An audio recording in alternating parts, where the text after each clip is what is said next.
Okay. Hello, my name is Jonathan Livingston, and I am doing my presentation on Chapter 9 based on the Shinto religion in Japan.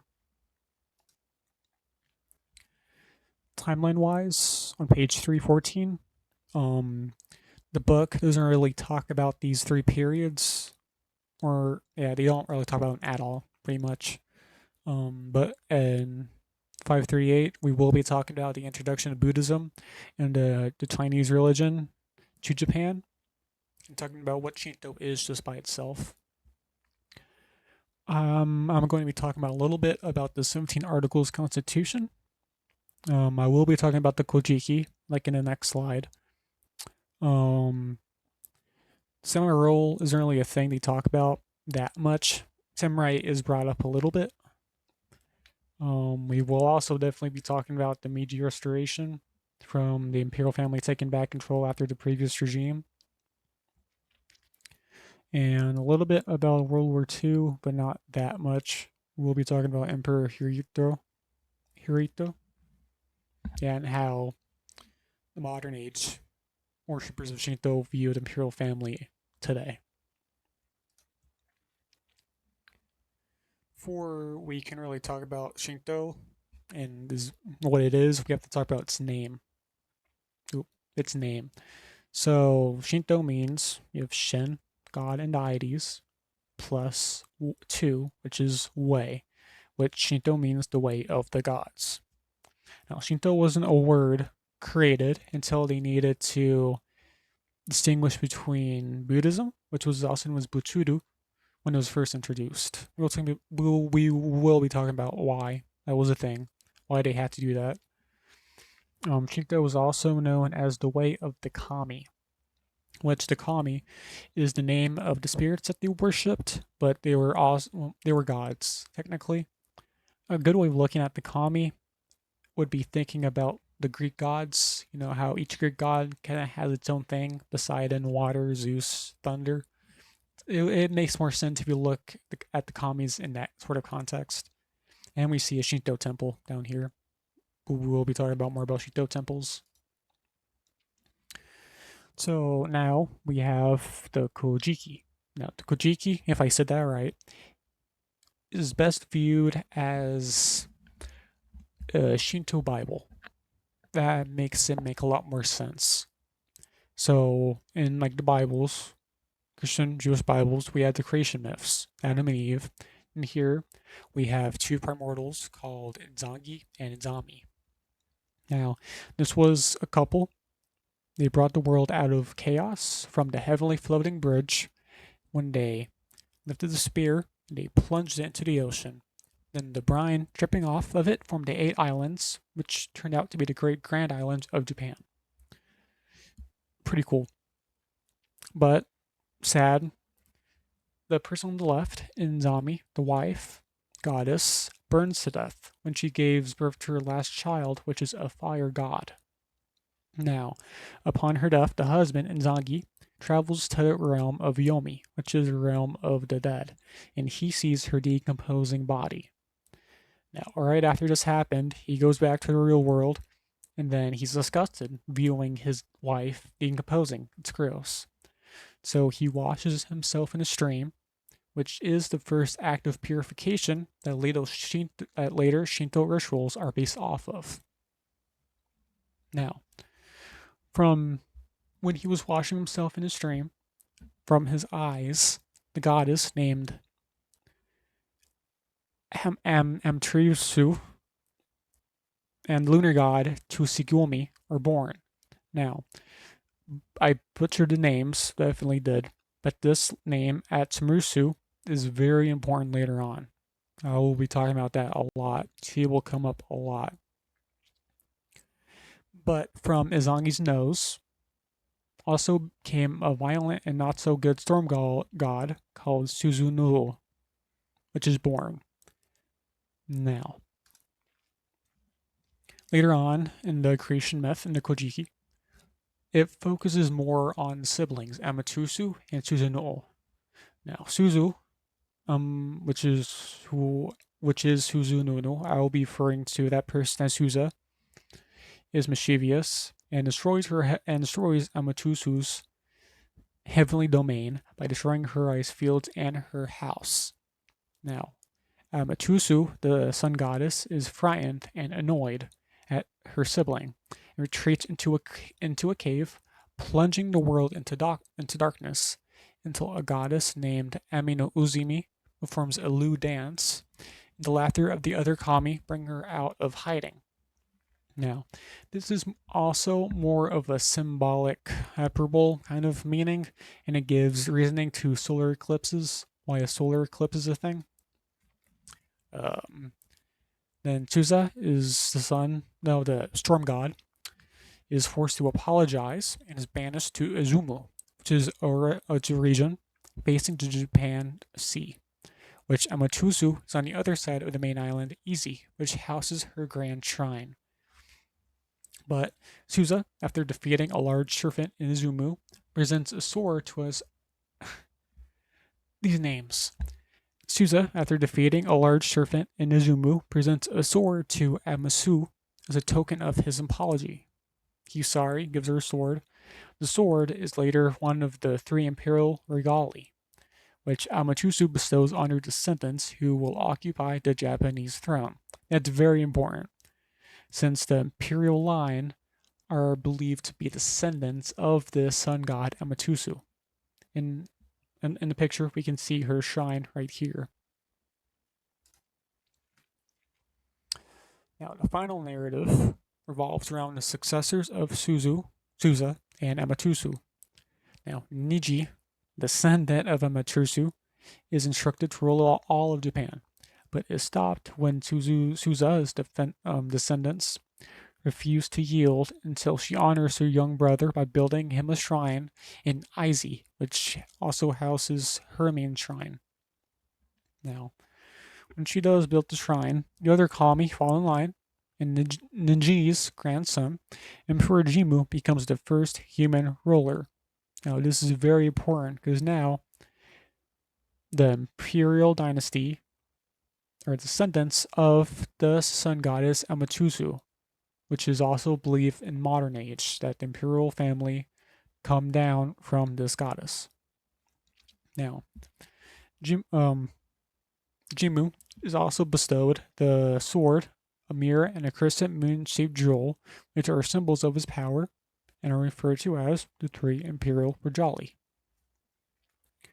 According to tradition, this event took place around 660 BCE. An imperial line has continued uninterrupted to present day, which I was just talking about. And on the right, we can see the Emperor Jimmu right here with his cool looking bow and his cool looking sword. Cool. Now we can talk about the outside world surrounding the Kojiki. And we can see a cool picture of Mount Fuji right here. The core beliefs of Shinto are the kami and Japan's unique relationship with these spirits. Am I recording? Yeah, cool. Sorry. I'm back. Cool. Core beliefs of Shinto and the kami and Japan's unique relationship with these spirits. The kami are believed to be powerful gods, and the sun, moon, and the Fuji mountains are all kami. Like kami are inside of these beautiful landscapes of nature, or these beautiful landscapes of nature are kami. So humans can also be referred to as kami if these people have done extraordinary accomplishments, like being a leader or a clan ancestor. So a lot of the ancient imperial family people are viewed as kami themselves because they have done extraordinary things. Kami are also believed to be sources of blessing and protection, as well as being sources of destruction, which makes the worship of these kami differentiate with the kind ones being gifted out of love and the ill-tempered ones being gifted out of fear, which in the modern age of things, we don't really see a lot of the ill-tempered kamis and more of the kind ones being gifted out of love. Japan is believed to be a land of the kami and is populated by them, with nature being the very expression of the divine presence. Japan is the kami's home. Japan is the center of their gods. And humans who can trace their origins back to the divine have the duty to celebrate and rejoice these kami, which means that the Japanese people have the duty to worship these divine, the kami. And again, Mount Fuji, pretty cool, thought to be a kami in the Shinto religion. Continuing the outside world surrounding the Kojiki, fertility is viewed as one of the main concerns, with the primeval pair of the kami having to fertilize the land and procreate with other gods. This continues after the death of Zami and Izunagi's ritual washing, which highlights the Shinto fear of contamination and defilement. Now, we will see during rituals to shrines, when people visit these shrines, defilement and uncleanliness is a very big part of it, which we will be talking about when we get to rituals of purification, which is purifying yourself physically and spiritually. And Sendenzagi was horrified from seeing his wife's decomposing body, as one is. Death, disease, and blood are seen as polluting, and people connected to these topics need to be cleansed before they can approach the kami. Also, at least through the 10th century, it was believed that there were female rulers and that the feminine in Shinto were given lots of worship based off the goddess Amaterasu, which this sun goddess was viewed as like the main goddess after the primordial pair. There were also female shamans who communicated with the kami and were able to see future paths, which aided future rulers as well. Now, we can see the god of war, Kami Hachiman, who was aided by shamans and became ruler. Bada boom. So, throughout Kojiki, throughout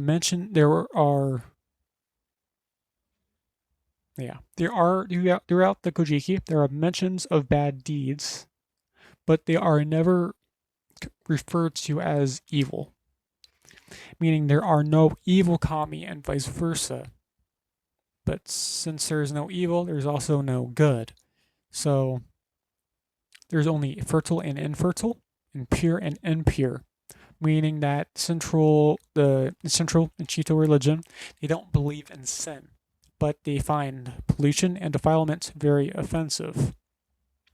Now, because of this, Shinto is kind of bare bones in a sense, because there is no ethics that come from it, and morality, or life or death, isn't a thing that is contributed to Shinto. But it does come from Buddhism and Confucianism.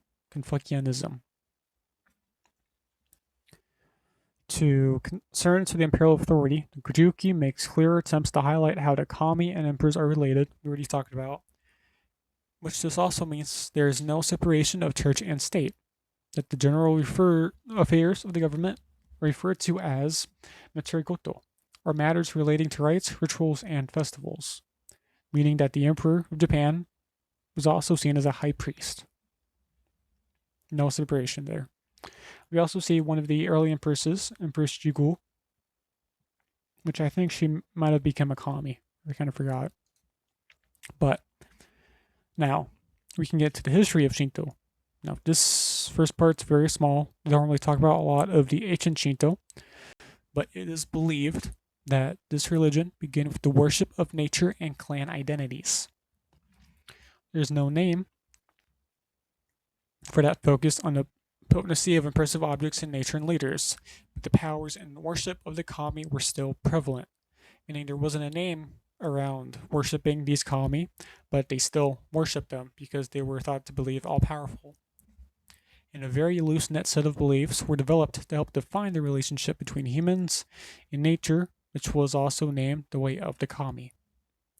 Next, we have an ancient shrine right here of the Shinto. Now, the main meat of the history of Shinto is in medieval Shinto.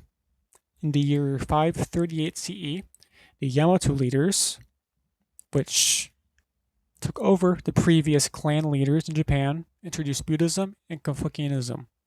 If I think I butchered that name, but it's okay. Now, these ideas that the Yamato leaders brought into Japan introduced new ideas of ethics and morality that Shinto was lacking. Now, there is also a constitution named the Seven Articles Constitution, which brought all these religions and made them each share a part of each other. This was made by Prince Sotoku in 604 Central Era. Now, describing these articles in like our constitution, we have Article 1, which described the Confucian morality in harmony with Article 2, describing adherence to the Buddhist three treasures: Buddha, his teachings, and community of monks he created. Now, when the followers of Shinto were introduced with these ideas, they adapted pretty easily to the Confucian ideas, pretty willingly, because Shinto didn't have any ethics applied to it. But when having to worship Buddha as well, it was complicated, since it was seen as an alien challenger to rulers of the already prominent religious system. But eventually, the Shinto rulers or followers did adapt the teachings, with the Shinto kami being the protectors of Buddha, but later got changed, and these two merged, with the Shinto kami being worshipped as Buddhas, and the alien Buddha deities were regarded as Japanese kami. We can also see a Buddha statue right here in a Shinto shrine.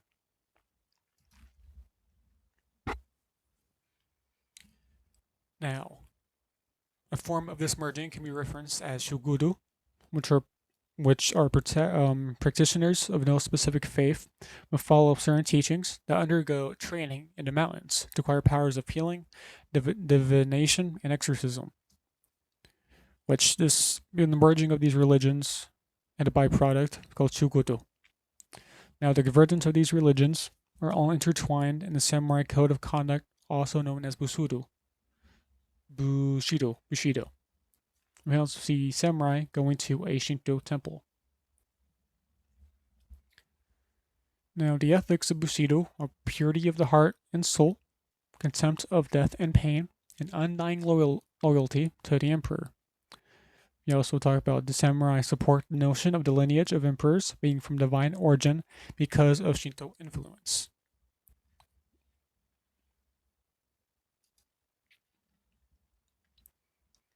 Now, when talking about the modern period, it would be good to look at the radical decline of unity of the trio because of the failed Mongol invasions that caused the people to hold heavily that the emperor was of divine origin and that Japan is the Holy Land. So, accepting all of these three religions, putting them into one, it is now viewed as Shinto as the main religion, center, that Japan is the Holy Land. Now, following these changes, the views on the other two were shunned upon, with these two contaminating Japanese culture and were viewed as alien and inferior.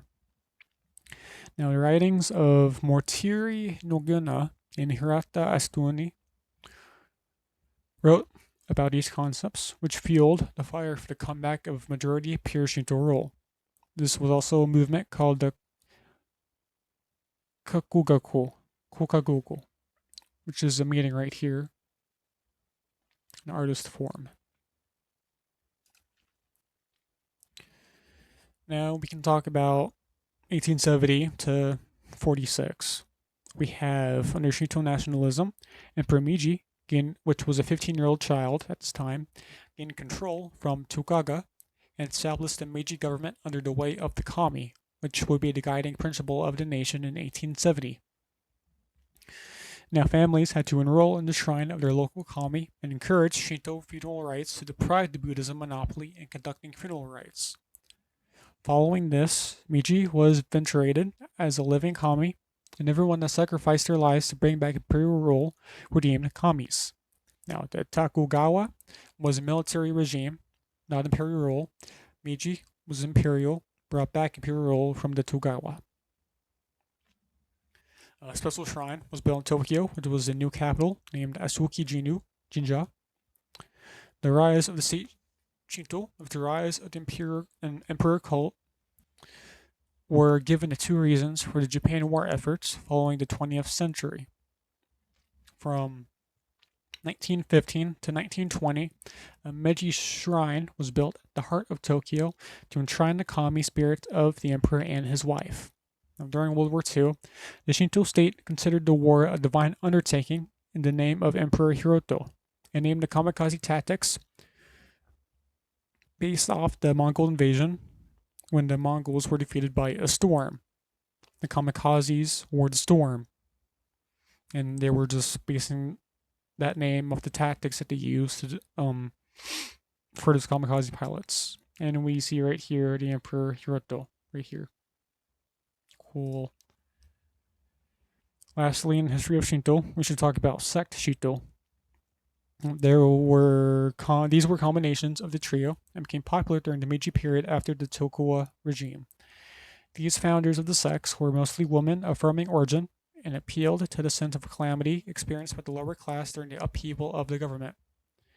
These founders of the shamanic Shintos that brought harmony, health, and prosperity to their followers, with the promise of a new age and new world approaching. Now, their teachings were basic and would revolve around clean living, hard work, moral conduct, and familial cohesion and social solidarity. After the war, there was a separation of church and state for the first time, and which was followed by an organization named Jinja Hocho that took care of these shrines. Because there was no state enforcement of taking care of these shrines, a byproduct was an organization came to take care of these shrines, private institution. But interestingly, even after the war, the imperial family still enjoys affection from the majority of the Japanese people, with the shrines of Aizi still remaining as the ancestral shrine of the imperial family. The imperial family were still considered descendants of the sun goddess and were still held to high regard, even after the war.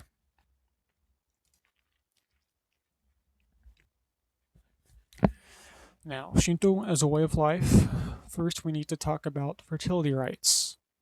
Now, Shinto in practice is a more action-based religion and less about doctrines, with a bigger emphasis on rituals. Interestingly, there are Japanese paraphilic and vaginal symbols, which are paraded around during certain days or festivals, since fertility is a major part of Shinto. In the Kinasi festival, kami are believed to be inside shrines physically, and they are carried out onto the rice fields and bring fertility to the fields and crops. And after that, the harvest festival, which arrives in the fall, with the kami being thanked with joyous celebrations. We'll be talking about the harvest festival very soon. But since it's believed that the imperial line are descendants of the sun goddess, it's the emperor's role to ensure bountiful harvest, with the imperial emperor going to the rice fields and presenting special sake and rice to the kami. Now, in this picture, we see an imperial emperor performing Daijoshi, which is a festival based off the kami.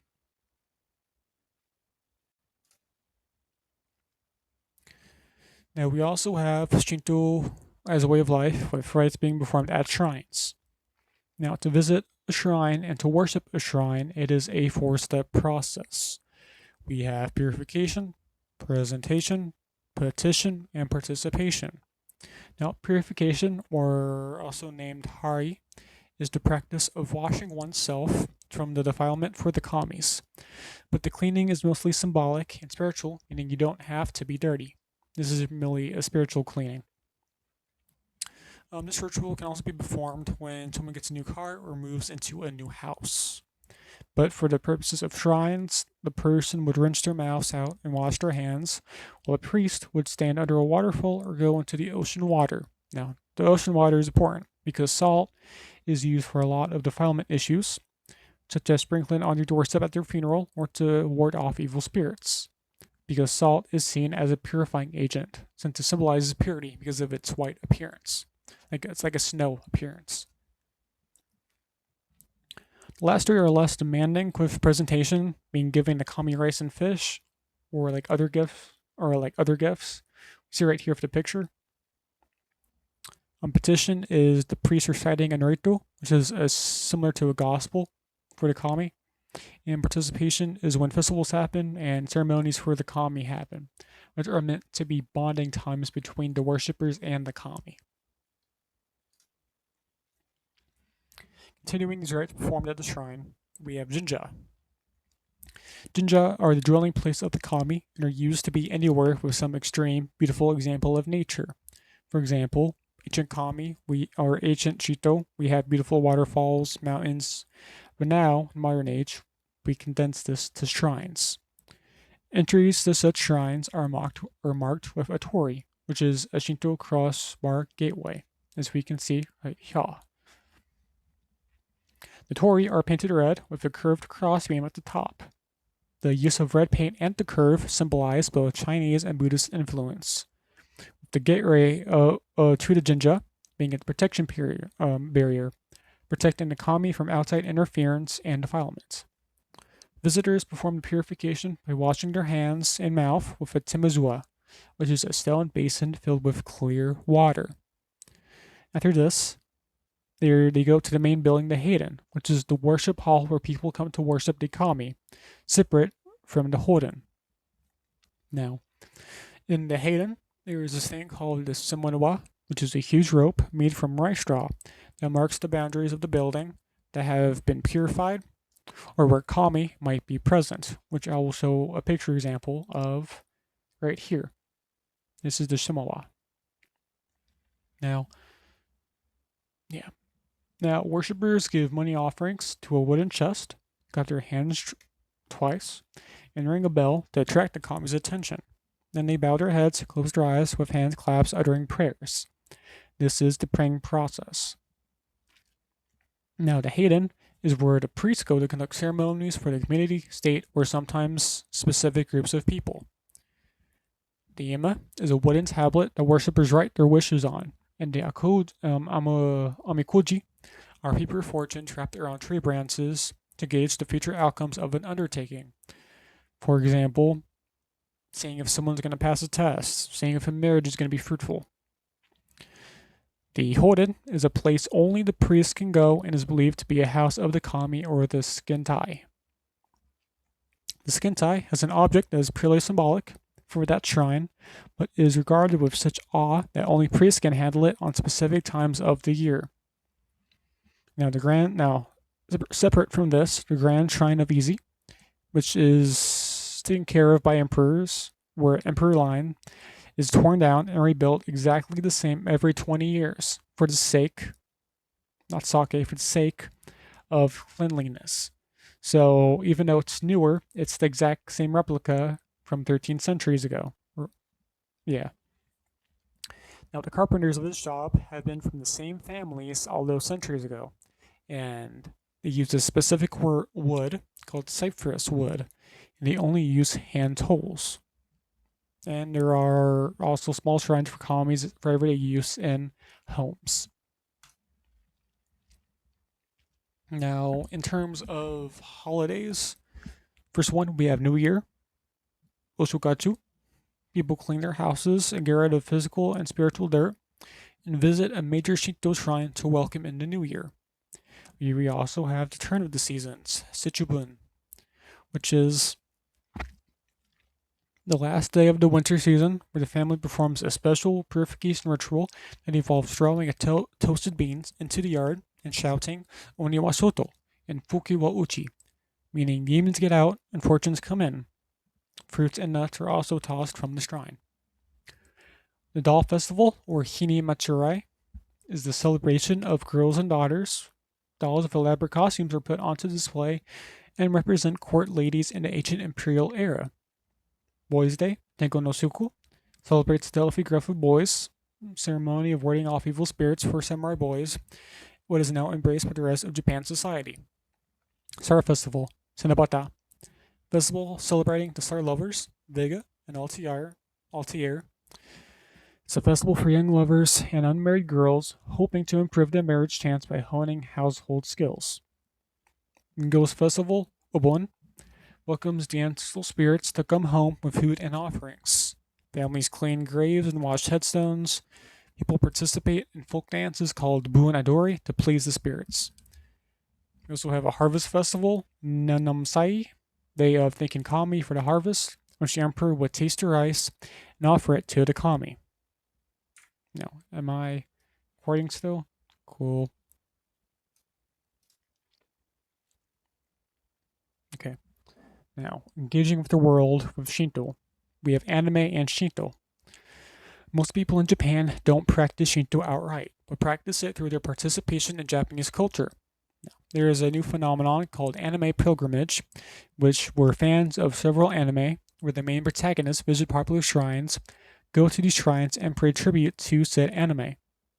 Power hotspots, separate from this, are sacred locations where people were that are thought to have an invisible energy that can lift a person's consciousness to a higher plane. Since Shinto makes very little effort to convert anybody, most of the people enjoy this religion are fans of anime or other types of Japanese literature. Several anime shows show the Shinto stories about the kami, like when the sun goddess hid in a cave and the story of Suza's expulsion. There's also recent anime where shrine maidens, or miku, are gifted supernatural powers from the kami and combat demons and other types of antagonists. Because of the expansion of this culture, there are shrines outside of Japan as well. In former imperial colonies and even in the States, the Los Angeles shrine of Suzy Inari is ran by a female priest. You see right here, the Sakurai Matsuri Festival in Washington, D.C. Cool. Now, talking about Shinto and its gender issues, we have Shinto, with a strong emphasis on feminine rulers and lineages. Thought to the emperor line are descendants of the goddess Amaterasu.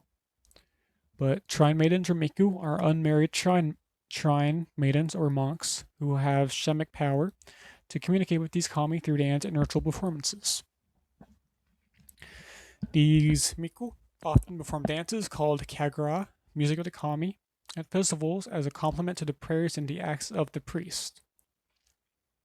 In terms of the priests, most are men, with 16% being women, but most are of junior rank, but still participate in Shinto rituals fully. These women priests are often below the men because of the patriarchal mindset in Shinto and Japan in general, and because menstruation is viewed as a defilement because it's dirty, technically. But there are methods of getting around this by avoiding certain rituals, putting sakai, trees, twigs, or salt on a sack and wearing it in their sleeves, or taking menstrual leaves. The priestess of the shrine of Amaterasu is often an unmarried member of the imperial family and ranks higher than even the high priest. And Amaterasu priest, or the Amaterasu imperial family member, is usually a female. Now the kami. Now Shinto and the environment plus enduring significance of Shinto. Kami are the element that dwells in nature and the human world, which means they are treated with awe and reverence. Because the kami inhabit wonderful places in nature, the environment is regarded as sacred and should be protected. Also, this gives the reasoning for why shrines are located in parts of nature. Now, Shinto is the largest surviving religious tradition in Japan. In conjunction with Confucianism and Buddhism, they provide ethic codes and morality that have given Shinto a place as a popular religion. With the birth of the web and online sites, the growth of Shinto has grown worldwide, with many practitioners explaining their way of thinking. As we can see here, video game Ghost of Tsushima with Shinto Torii gates. It makes more people want to learn about Shinto. Now, what is the ultimate reality in Shinto? It is the world is a place with kami that reveal themselves in nature and people. They are responsible for fertility of the world, and they prefer purity and cleanliness. Humans can be kami, but all humans must pay attention and with their relationship with the kami to have a fulfilled life. Humanity is obligated to maintain the world's sanctity, acting as a guardian and caretaker.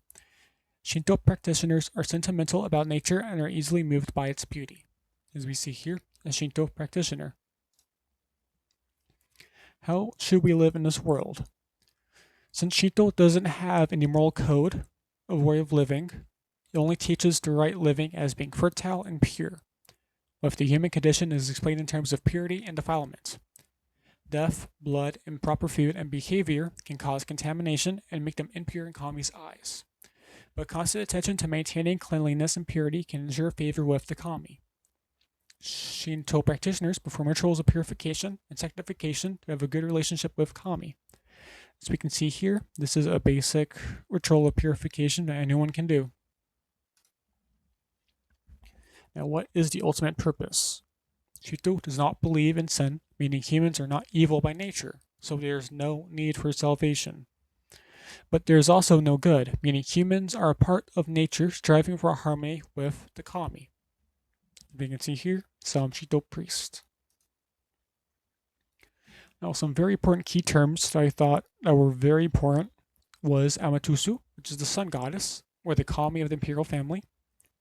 We have what a Kami is, it's a deity or spirit of power. We have the Kojiki, which is the record of ancient matters, also the Shinto Bible. We have Shinto, which is the religion that acknowledges the power of the Kami, and Miko, which is an unmarried female shrine attendant. As we can see here, these two front ladies are Mikos. Miko, yeah, I think I got that right. Preceding a wedding. Now, this was very interesting to read about and put into a presentation because mainly based on how the Kamis came to be and the descendant of some of the Kamis turned out to be humans. I had no idea Kamis were able to be humans if they were very important beings, like the descendants of the sun goddess, who turned out to be of the imperial family. Also, in regard to early ancient history of Shinto, I didn't know it pulled ethic codes and thoughts out of the two other religions, Buddhism and Confucianism. I did not know that Shinto was pretty bare bones in that sense. I also didn't know that Buddhism came into play in regards to Shinto. But I did find it cool that some of the, like for like holidays, like Boys' Day and Doll Festival, or like small holidays that they celebrate that I've never heard about. And the shrines themselves and the meaning of the Torii was cool to learn about, with them being gates of protection for the Kami against the impure. I knew the Torii was a thing. I didn't know what they were or what they led to. It's cool to know that the reasoning behind what they're used for. Cool. And that was my presentation on Chapter 9, the Shinto religion. It's a long one again. Sorry. Goodbye.